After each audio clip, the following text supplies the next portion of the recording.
बहुत अच्छे अच्छे चैनल यूट्यूब पे हैं। मैं तो मेरी मोस्टली पढ़ाई यूट्यूब से होती है।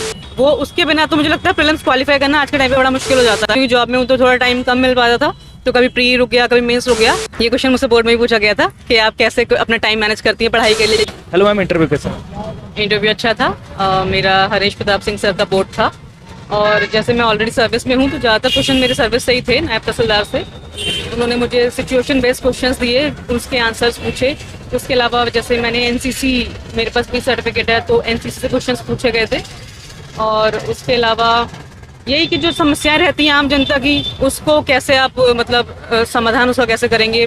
दूसरा सिस्टम में जैसे अभी आप जॉब में हैं तो आपको क्या कमियाँ वहाँ पे समझ में आती हैं, और आप क्या चेंज करेंगे अगर आप एसडीएम बनते हैं।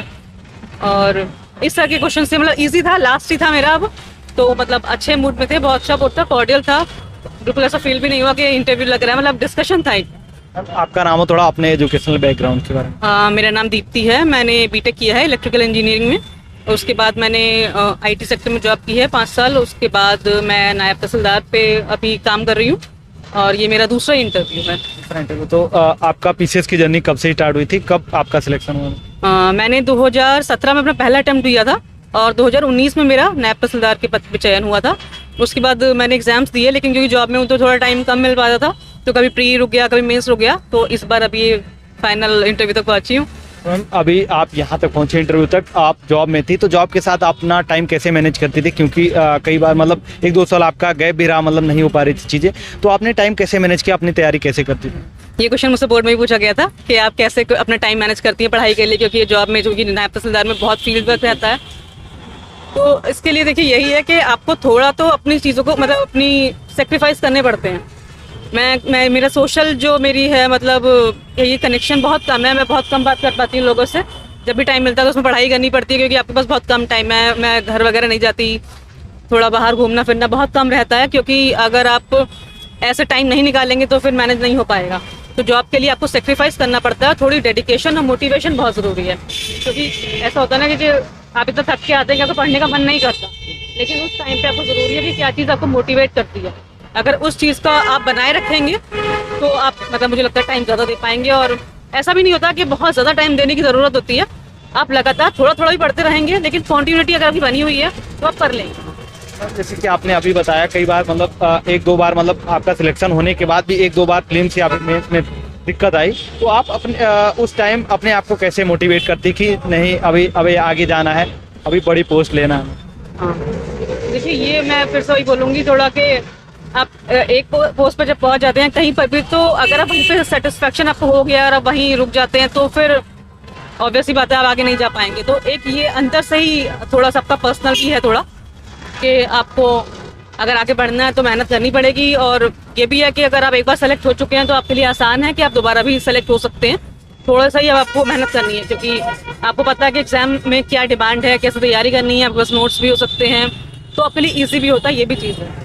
जब आपने स्टार्टिंग में अपनी तैयारी स्टार्ट की थी तो कहीं पर मतलब कोचिंग वगैरह की थी, या किस तरीके से माध्यम क्या रहा आपका? हाँ, जब मैंने एकदम शुरू किया था तब मैंने कोचिंग ली थी, यूपीएससी की कोचिंग ली थी। मेरा मीडियम इंग्लिश ही था, और एक बार कोचिंग लेने के बाद उसके बाद मैं ऑनलाइन ही तैयारी करती हूँ, क्योंकि उस समय इतना क्रेज़ नहीं था ऑनलाइन पढ़ाई का, लेकिन अभी बहुत ज़्यादा बहुत अच्छे अच्छे चैनल यूट्यूब पे हैं। मैं तो मेरी मोस्टली पढ़ाई यूट्यूब से होती है, और कुछ चैनल्स हैं जिन्हें मैं फॉलो भी करती हूँ, तो यूट्यूब ने बहुत ज़्यादा हेल्प की है, मैं तो यही कहूँगी। तो आज के टाइम पे, क्योंकि जैसा कि आपने बताया कि आज के टाइम में बहुत सारे सोर्स हैं जहाँ से हम जो है ऑनलाइन अपनी तैयारी कर सकते हैं, कोचिंग जाने की आवश्यकता नहीं है, तो क्या मतलब सोर्स आप फॉलो करती थी, कौन सा चैनल वगैरह फॉलो करती थी जहाँ से आपको इतनी हेल्प मिली?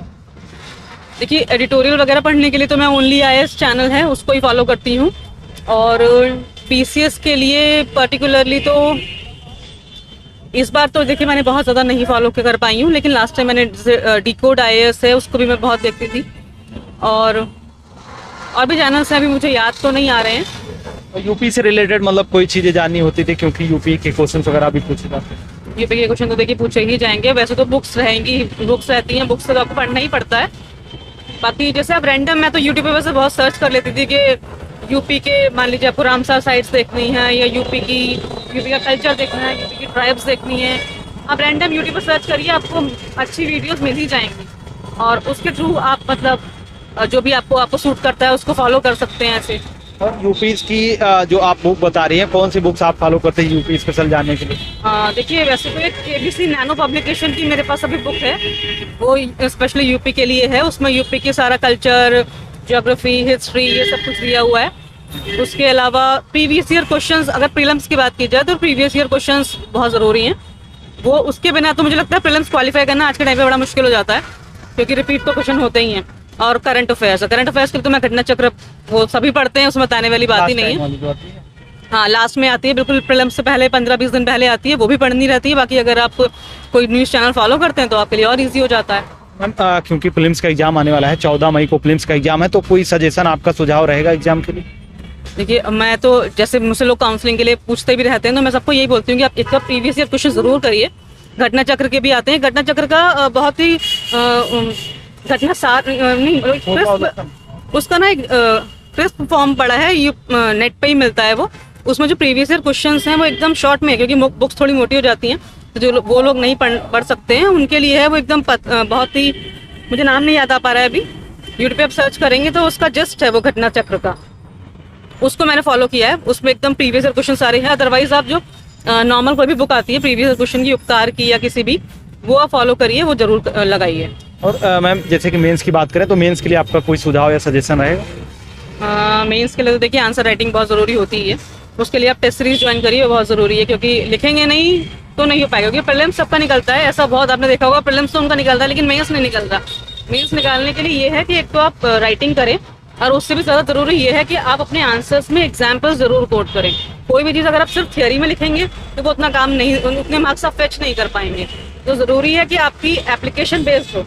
कुछ भी लिखते हैं तो उसके साथ उसका एग्जाम्पल जब तक होगा नहीं होगा, मार्क्स आपको अच्छे नहीं मिल पाएंगे। तो ये बहुत ज़रूरी है। और टेस्ट सीरीज की बात करें तो मतलब ऑनलाइन ज्वाइन करना चाहिए या फिर ऑफलाइन कहीं मतलब संस्था में जाकर देना चाहिए हमें टेस्ट? देखिए ये थोड़ा सा वही है कि अगर आपके पास टाइम है और अगर आप कर सकते हैं ऑफलाइन तो आप ऑफलाइन करिए, वो बहुत ज़रूरी है।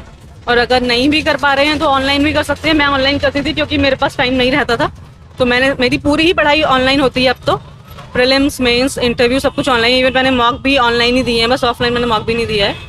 तो लेकिन जिनके पास टाइम है वो ऑफलाइन भी कर सकते हैं। अदरवाइज ऑनलाइन में इस समय बहुत अच्छा, मुझे लगता है इस समय कंटेंट भी मिलता है और चैनल भी बहुत अच्छे हैं। तो प्रीलिम्स का मतलब मॉक टेस्ट लगाना जरूरी होता है या फिर मतलब जो पूर्वावलोकन वगैरह आती है प्रीवियस ईयर क्वेश्चंस वही से सफिशिएंट रहता है? देखिए प्रीवियस ईयर इसलिए है कि क्वेश्चन रिपीट होंगे ही होंगे। अगर आप जो रिपीट क्वेश्चन है उनको छोड़ रहे हैं तो आप कहीं ना कहीं पीछे हो जाएंगे बाकी लोगों से।